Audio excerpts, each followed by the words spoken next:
Morning, Toronto. Welcome back to BT. Meredith, Tammie, Sid here with you. We want to land on this Doug Ford clip a little while longer.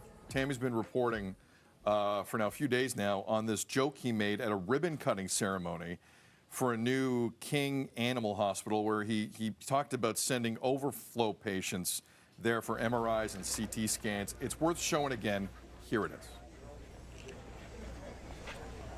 And took a look around, and at the time, my great Solicitor General, Sylvia Jones, which is now the Deputy Premier and the great Minister of Health, and by the looks of it, we know where we can send the overflow patients now for MRIs and CAT scans and everything else, so keep an extra room for some other patients.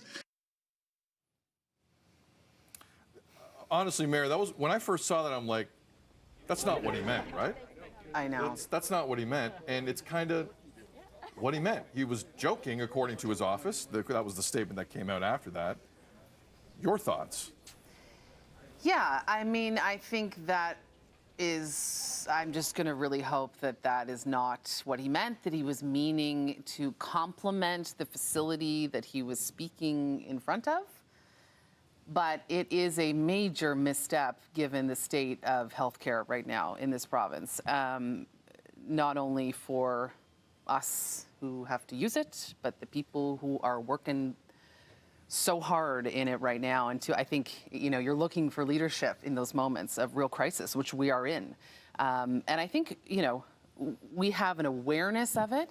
And then if you have to deal with it personally, like if someone you love is in that situation and you really see where we're at, and, unfortunately, I did see that a few months ago, it is very troubling, and you have an understanding of it in a whole other way, and you don't want to see a joke. Yeah. Even if that's not what it was intended to be. Yeah, absolutely. When that was live, as it was playing, our assignment desk heard that clip immediately and took the clip up and then, reached out to the Premier's office for comment on it. And they did get comment saying exactly what you were hoping he was aiming for. He was joking to showcase the luxury of this new animal hospital and the fact that the facilities are just so up to date and are, state of the art.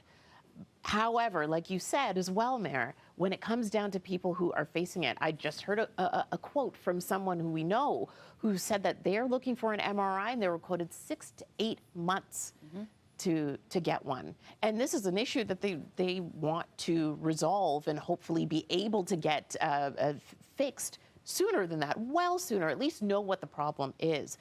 Yesterday, Dr. Adil Shamji from the Liberals, he did hold a news conference specifically to address this joke. And he said that there are, thousands of people across the province who are dying waiting for MRIs and CT scans. So it's not a joke that, I don't think the Premier, I would hope that he didn't mean it that way. Of course, it comes out, and hindsight is 20/20. Not a joke that you likely want to make, but there are calls for him to apologize. I mean, he basically apologizes for anything. Like, I'm stunned. It hasn't happened yet through his office. I know it's the summer and he's not in front of cameras a ton, but there are people watching this. I mean, there's over 2 million people in this province without a family doctor, and there are those watching the show now who know exactly what I'm talking about. There are those who just got back after like 7 hours in emergency. The average wait time is 2 hours in this province for emergency. And to see that clip and the yucks that happened in the back, the political just backslapping on top of that, this province is owed an apology by this Premier for that. I'll take the apology. I'm stunned it hasn't happened, and I think we deserve one. Feedback at breakfasttelevision.ca if you want to comment further on that. Tam's got a lot of news coming up after the break. Also